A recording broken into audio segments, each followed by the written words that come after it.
deepest.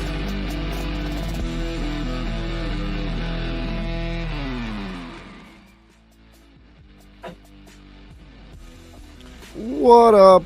Welcome back to Split the Defense, Leafs post-game, presented by Laforest Electrical Contractors, serving Kingston and the surrounding area since 2004. I'm Jordan Webster with Craig Pearce, producer Ted Evans, running the buttons in the background.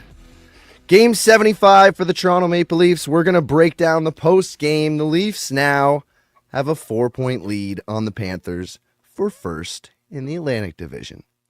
That's nice. 1-2 in the season series. So if they were in a playoff series, they'd be down a game. But they certainly looked better tonight. There's the fact that Florida didn't have all their guys. But I mean, a win's a win, right, CP? What's your overall thoughts on this game? I mean, my overall thoughts is that I'm glad Mitch Marner's a Leaf because, man, he's my hero right now. Jeez, that's a game tonight where it's more about the points than it is like the playoff matchup. As far as like matching up against them in the playoffs at some point, like that's not the team. Like they're missing three major parts of their team. So I think it's more about getting the 2 points over them. I still don't want to play Florida. That team, if they have Barkov and Ekblad and Matthews or Matthew Tkachuk, like that's a team that's just, that's a nightmare. So I think it's great. It's great for the chasing the division win. But yeah, I mean, you should be a little bit more dominant, I think, even especially the first line for the first 40 minutes. Like, you don't have to deal with Barkov. Like, I feel like you should have a bit more of an advantage, but it took till the third period. Well, in the first period, the first line with no Alexander Barkov, it's this stat from Luke Fox. The Maple Leafs were out shooting the Panthers 5-0 in the first period when the top line of Nyes, Matthews, Marner was on the ice. So they did fine in the first period. It was just the second period where everything went to shit. Yeah, the Leafs had lots of early sustained pressure, multiple chances. They had like Willie's chances, Matthews' chance in the first period. The Nyes had a good chance in the first period. But then it was the second period where everything really fell apart. Yeah, I actually thought the whole team played really well in the first. Like you got especially there's no whistles for a little bit, so you got to see like the whole team come out and get action before anything happened. And yeah, I thought everyone got in and played well. The third line I thought had some really good shifts in the first period. Just you couldn't get anything done really. But yeah, second period, oh my god, that's this team, man. I mean, like, it's just we could never get 3 periods of good hockey. But this season, I mean, I might be wrong as far as stats, but as far as my gut feeling is they don't play well in the second period. I feel like they've been better at their best scoring period, their best differential. Is it really? Man, I feel like they've been better as far as their best period. Games. That's the Leafs period. That's like a very obvious thing that's always thrown out on the broadcast. I'm surprised you don't just know that off by heart like I do. It's just been crammed down my throat. I don't listen to the broadcast. That's like one of my as far as like stats that get thrown out all the time, I'm not one to have. All right, so I guess I'm wrong, but yeah, I don't know. The eye test failed there. Yeah, we can never get 3 periods of good hockey, that's for sure. But I'm glad when we get the first period and the third period that play well, that's the ideal situation. Absolutely.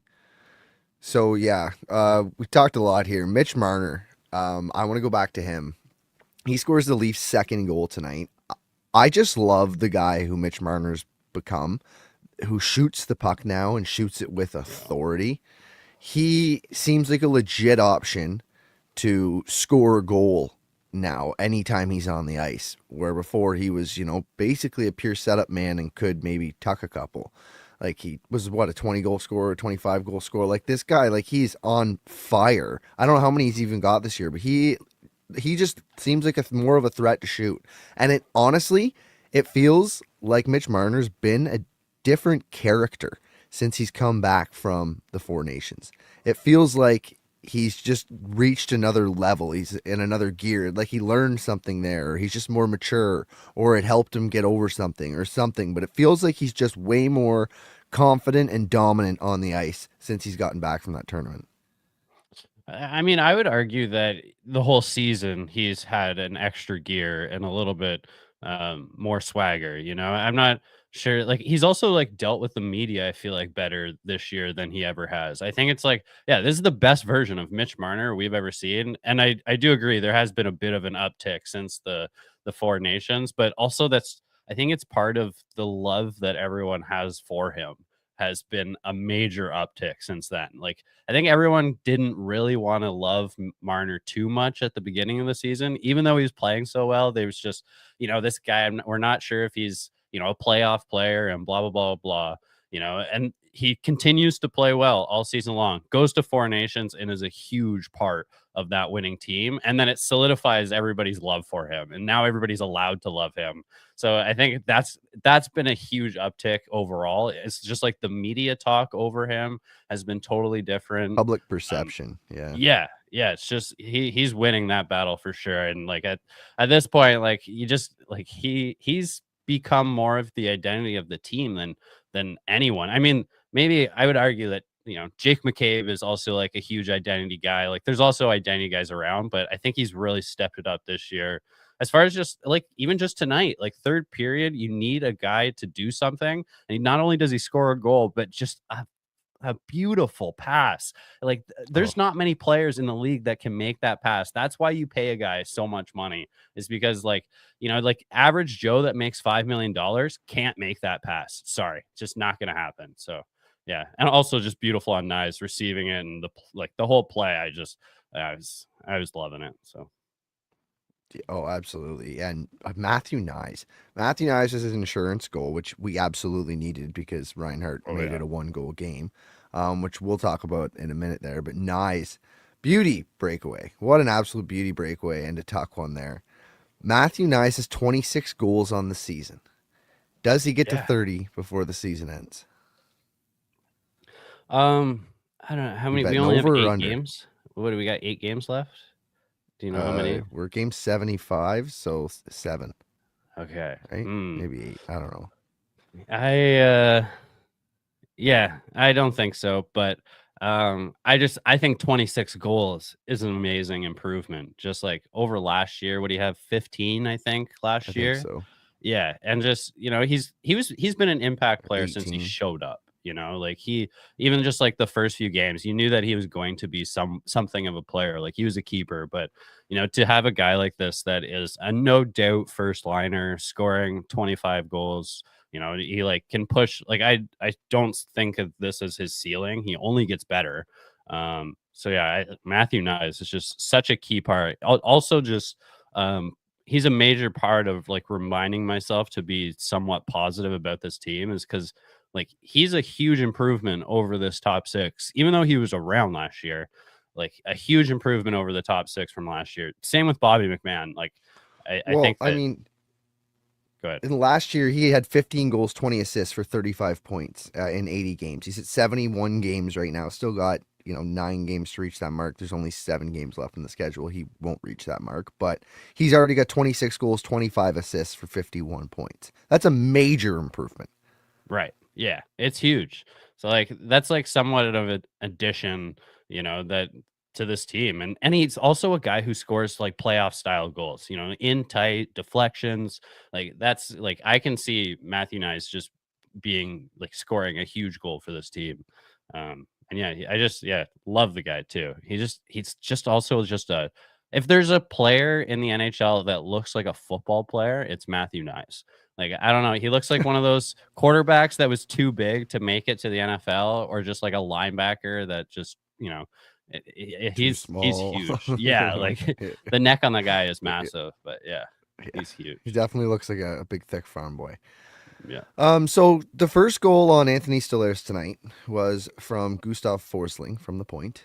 And the second goal on Anthony Stolarz tonight was from Sam Reinhart from the point-ish. Does it concern you at all that he seems to get beaten more often than not from far away? Or is that just like, well, if you're going to get beat, that's going to happen sometimes? I have this aching in my heart, like this worry that I've seen this before, but he's not the same goalie. It's just like, it worries me. Are you worried at all about That's the only way that you can score an Anthony Stolarz. And if I'm noticing it, I'm sure scouting departments are noticing it, and they're going to continue to try and score on him from distance. Yeah, like the two are like quite different to me. Like the one with Forsling that just takes the clapper. It's a bullet. Just that's just like a player versus goalie. He got beat. It's a beautiful shot. Like you maybe want him to be a little farther out. Maybe like it's a tough one though. Yeah, he got beat. The other one, like I almost put on the defense more because like there's just the traffic in front is just insane. So it's like a guy who's trying to he's trying to make a save where he hardly sees the puck the entire time. He knows the shot was taken, but he's really guessing. So I don't know. They're very different to me. I'm not Stolar is like I kind of want Wold to be the goalie, but I feel so comfortable with both of them that I don't know. I think on the night, I think we always have the chance to have the better goalie. And yeah, not really like Justin Miller said, not worried at all. All right, good. I'm a worrywart. So beautiful shot pass by Nylander to tie the game 1-1 Mm. tonight. This is the best him and JT have ever been together since they've been put together, like by far. And Nylander being like, I don't know if he's still like the second best goal scorer in the league helps, certainly helps. But John Tavares is just on another level. I know we keep saying this, but John Tavares gets his NHL leading 15th goal since the Four Nations break to tie the game 1-1. NHL leading. He's the highest goal scorer since they got back from this tournament. Dude's absolutely killing it. That is why that line is doing so. We're like, Bobby McMahon. It's like, well, it's like maybe he's helping, but like these guys are producing. Like absolutely. It's like outproducing our top line, it feels at times. Like it almost feels like it's They more are. threatening when the second line's out than it is when the first is. Yeah, like they're currently producing, I think, well above the first line on average here. Like Tavares just has found a time machine. It's crazy how good he's been. I know, like there's a like tonight, like you just put your stick on the ice and you're getting a goal on that play. But Oh, just what a play. yeah, like 2 goals the other night. It's just he's found a it's what is it? Ambulance, it's kombucha or whatever. It's empty and I'm not sure, but yeah, and Willie tonight just, Maybe just it's very Maybelline. controlling. Like every time he was out there, I felt like he had the ability to make something happen. I mean, I felt like I guess like that all year. He's been amazing. So yeah, I think it's a coincidence that all of this has kind of had an uptick since Bobby McMahon is put on their line. Like I don't discount his importance to this as much as you do. I just think that I'm not discounting his importance. I'm just thinking we were all like, Bobby McMahon is the savior, and I just didn't mm, realize that it was the pair of them absolutely going off. Now, complimenting, absolutely. He could definitely be yeah, that missing piece that makes those two go off. But he's not carrying this line by any means. Like, he's not some sort of, fixer that came on and made this line, a high scoring line. These two started to fucking play hockey at the top of their level. Like the best that they can, the best hockey that they've ever played in their careers. And whether Bobby McMahon is there or I don't know, like Pontus Holmberg was there for a little while. And I don't know if we're even giving them the credit then that they deserve. Like John Tavares, since the Four Nations break, is leading the NHL in goal scoring. Like that's been like a month now, month and a half, and yeah. like that's a long time. I mean, Bobby McMahon hasn't been on their line the whole time. The two guys, those two guys, are just playing out of their minds right now, just out of their minds. Yeah, I agree. It's more like Bobby McMahon's serving a role that a lot of players can serve. Like it's like an essential part of the line, but yeah, it's not something that he's like the most essential. Like I'm not sure Pontus Holmberg plays it like the same way and as well.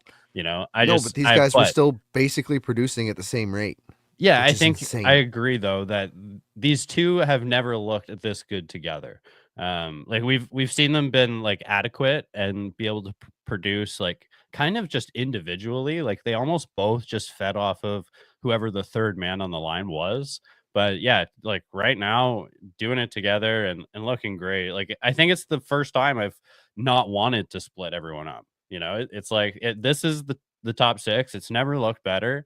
And I think you sit with it and like Yeah, yeah, absolutely. I think this is the first playoffs we've went into and not been worried about who's going to play in the top six.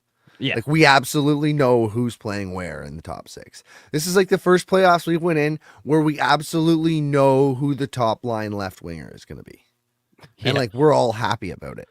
I mean, I would argue without injury, and like we may have seen one tonight, like the top, 12 is almost locked in. Like I think that, I think we kind of know what the team Oh, is, and like Justin asked, just asked, like, is the third line the way we want it? I can't come up with another third line that I like better. And I just think that we need to see someone play some games together. You can't just like every game have something new. Like I want to see like at least like 3 to 5 game segments. And like we're kind of at a part like now where I think I it like better be for it. the rest of the season. I think this has to be it. I think like Yeah. whoever is playing together now is playing together. But David Camp left the game tonight with an upper body injury. Yeah. And that's a So tough that's going to little shift the things around. Is that not Scott Lawton time on the fourth line?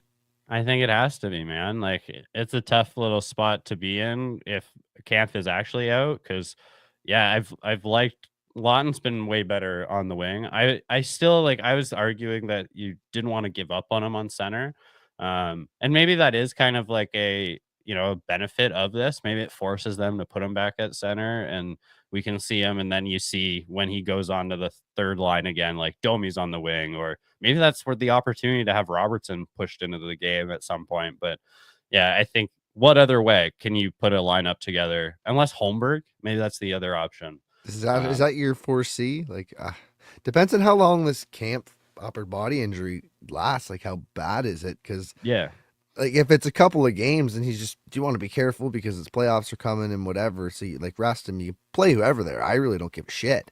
yeah, But like if that's you where you put actually have to Holmberg there. pretend that he's not going to be there for game one of the playoffs, then you got to have a guy that's solid in that spot.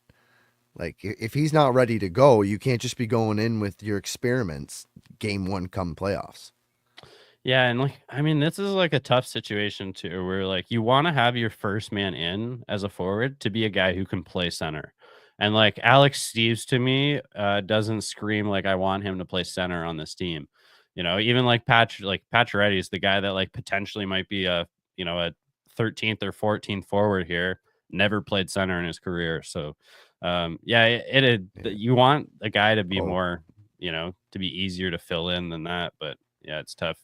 You don't want Yarncroke being there. That's for sure. Like, no, Patches is definitely coming in though. Like where do you that's a see him sitting into the lineup? Like, he's a I third liner, fourth liner. I think like he'll be like Yarncroke where Yarncroke sits right now. I feel like they're giving Yarncroke as many games and as many minutes as they can right now to get him ready for the playoffs because he missed so much of the season. But I don't envision Yarncroke on the third line when it comes to be playoff time, to be honest. I do envision a Max Pacioretty there instead, and Yarncroke probably playing on the fourth line, which would look sick with so Cam then coming in. Holmberg scratch then Yeah, is and he's yeah. gonna come in, and he scratched game one. He's not I gonna mean, a not play. fourth line, Lorenz, Camp, and Yarncroke is amazing. It's That fucking sick. that is Yeah, right. amazing. I mean, I know you don't like Yeah, judge your team based on how good your fourth line is, but as far as fourth lines go, I mean, but they that's got can to make be or up break there. a team, man. Yeah, I mean, I always sit on the fence on what a fourth line actually provides because crunch time comes and they're not there.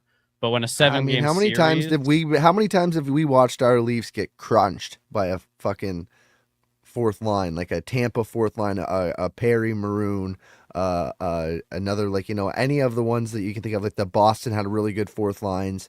There's been plenty of times where the fourth line is outmuscled or been able to match up against a higher line to open up somebody else, and that's a really really big thing in this game, being able to throw those guys out against anybody almost. right? I think It's in a like, single game sample size, a fourth line isn't important, but across like a 7 game series, there's so many minutes in there that it becomes way more important. And then there's like a lot of time where you, like you said, you're matched up like line to line. If you have a significant advantage, like 6 to 8 minutes a game, every game can be a lot of minutes. So yeah, I do like the one Tampa year was just disgusting. The way their fourth line just, they were almost the most dangerous, it felt like at times. So, yeah. yeah, yeah, I mean, the top two lines in the playoffs usually cancel each other out. That's like the old cliche, right? yeah.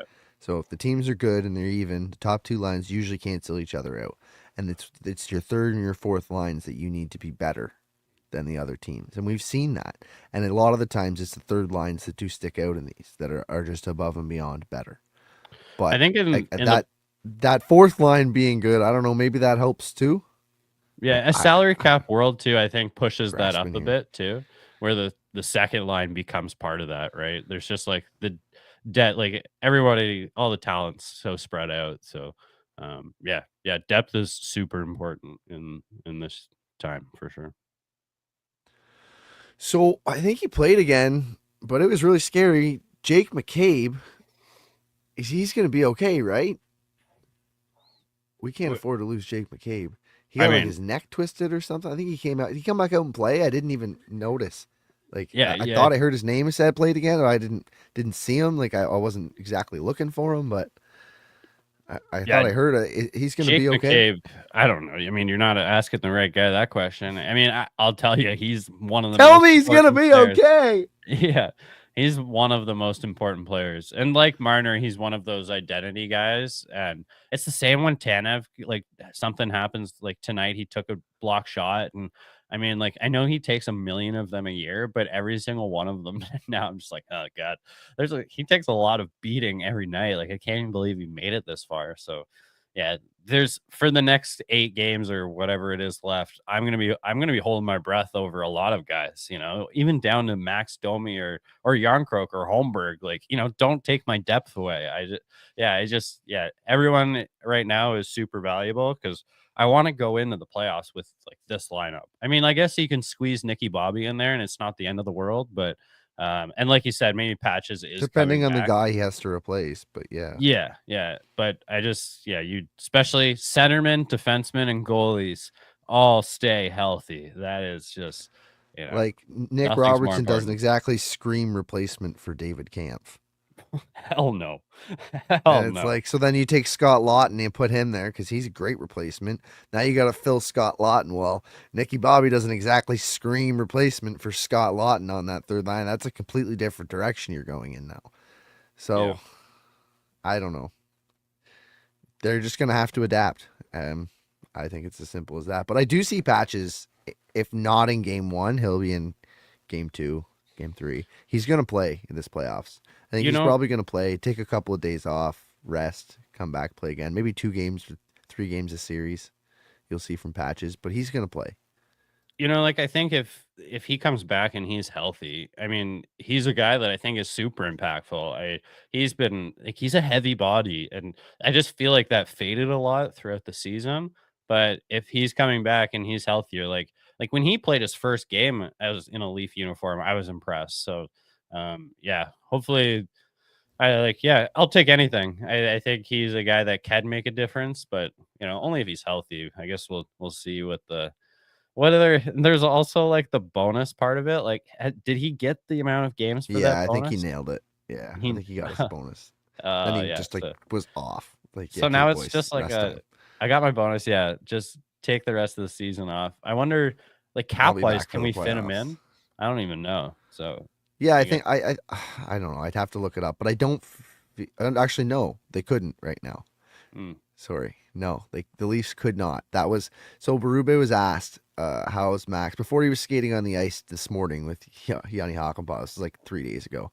Berube was asked if he sees Max Pacioretty playing in the playoffs, and I guess he smiled and gave a little like, "Yeah, I'm pretty sure." like okay. Well, that changes everything. It's like, Jesus. yeah. You should have led with that, man. Yeah, you Okay. didn't hear that? I mean, No. like, So you got to work that I'm guy not the into the place you should lineup hear for this breaking sure. news from. You're Yeah, supposed to know I this. watched Come the game. prepared. I watched the games. I Yeah. came prepared. You bring the media stuff. Yeah, no, so yeah, I think with knowing that Max Patches is just fine and we're just waiting. Now Yanni Hakanpää probably won't play. Brought his name Well, up, I but hope not. Patches will. All right, so I got one more thing before we get out of here. 2 more goals to tie Wayne Gretzky. 3 more for first all time for Alex Ovechkin. We have not talked about this on the show, but we have got to say something. Holy shit, CP. It's going to happen right before our eyes. Is it going to happen this season? And how does it make you feel? I mean, I'm getting more and more worried that it is going to happen at all and this year. It makes me sick to my stomach, but it is what it is. Why? I just not sure I can live in the world where Wayne Gretzky doesn't have that record. And I don't know. I don't want to get political, but I just hate that he has like such a close relationship with Russia and the president of Russia. So Yeah. it's just like I'm always gonna cheer for a Canadian. That's just the end of the story. Whether even if it was like Austin Matthews, I would still want a Canadian to hold that record. So yeah, I guess it is less about him being Russian. It's more about him not being Canadian. So yeah, it is like I'm excited in I've a heard way that so to much. see it, like I'm mixed about it because it's like you're witnessing history. Definitely want to watch it happen. I'm gonna But be like it watching way doesn't too make much Capitals Gretzky games. not the great one still, right? No, Like, definitely it doesn't. No, I just want a Canadian to hold it. So, but yeah, I think that he is an amazing player, and it's kind of cool to be able to see it happen. Like how many records like this that are so significant can you see? It's like baseball and breaking the home run records. It's big deal. It's bigger than that. It's well, maybe not. Who holds the most home runs? I'm not sure, but yeah, it's a huge deal and cool to see, I guess. What's I Ted's would say opinion? this Yeah. one doesn't have as many asterisks as a baseball one might, with all the Well, I mean, steroid usage per game for sure. Yeah. but fair enough. but Or per year, I should say. Yeah. yes, no, I think like you said, the Russian thing. What about Gretzky? There's been a lot of controversy with him and his connections to Trump, who's just as bad as Putin, if we're going there. No, Yeah, he is. We're not going there. he's not that bad yet. I mean, We're here I to don't know talk if you've been hockey, following the boys. news or not, but Yeah. they're putting Canadians in going down cages and that shit. road. That's Oh, pretty fuck, bad, dude. CP. What? Yeah. So yeah, that's yeah, unconstitutional shit. That's just as bad. Yeah. It's So yeah, true. no, I Yeah, wouldn't. anyways, but I say the go. whole Yeah, fact go he's gonna Ovi. break the record. Yeah. I don't. He's- Does it hate bother Gretzky. you that he's not Canadian, Ted? No, he's playing a Canadian game. It's a fucking. This is our game, and he's a fucking hero in this game. And so is Gretzky, and always will be, like you said. And so is Crosby. If we're gonna, another guy from Ovi's time, like Crosby's a great, always will be. But yeah, fuck, this is a cool record to see. I'm happy for Have it. you seen Coach Chippy's video? Shout out to Coach Chippy. Have you seen his Love him. video? It's he's almost caught me in goals. Oh, so he must be pretty close in assists then too, right? He's like I was more of a pass guy. He must be pretty close in assists, right? Because he's got all those goals, so he must be pretty close in assists. What do we check his assists? That's good. No, and you're right. Great That's bit. Yeah. Yeah. Great. Still the That's- great one. Nobody will ever catch yeah, him there. No, But No. well, no. There's the great Yeah. one and the great 8. He's not the great 1. He's the great 8. That's right. And that's fine. the great 8. I mean, and That's then right. Matthews is on pace to break it as well. So, like one day maybe someone beats Ovi as Be well. crazy if we got to see it twice. Yeah, like even if it's not Matthews, I'm just saying that like the record, like it's not like an unpassable record like we've just seen. So, Apparently. mhm. But yeah. All right. Well, that's all I got for this game. Is there anything else you wanted to add before we wrap this sucker up? No, when's our next game though? Saturday against Columbus at home. It looks like. Yep. Awesome. We're at home, 7 p.m. against the Columbus Blue Jackets. Lock it They in. are fighting for a playoff spot. It's not going to be a walkover game. They definitely want this win. And the Leafs need to keep on trucking if they want to hold that 4-point lead that they now have in the Atlantic Division. So it's not a nothing game. It's a big game Saturday night, hockey night in Canada. I guess we'll see you there. Yeah, see if the Leafs think it's a big game as well, because this is a middle of the season. This is a lock it in as a loss. Saturday night against Columbus, in their own barn, on a team that really wants to win. They would definitely lose that. So hopefully they bring their A game. It's not going to be easy. And they turn around and then they play the Panthers again next Tuesday. So, Yeah. you know, like where save your bullets, but you really, I don't know. You got to keep that lead, right? So it's going to be interesting to see. We will be there after the game on Saturday to talk all about it. But for now, that's a wrap. Thanks for joining Split the Defense Leafs post game, presented by Laforest Electrical Contractors, serving the Kingston and the surrounding area since 2004. Leave us a comment if you haven't already. Hit that like button on your way out the door. Subscribe to our YouTube. And until next time, peace. Follow the boys on Twitter at STDPWebby, at Craig D. Pearce, and at Ted_is_show.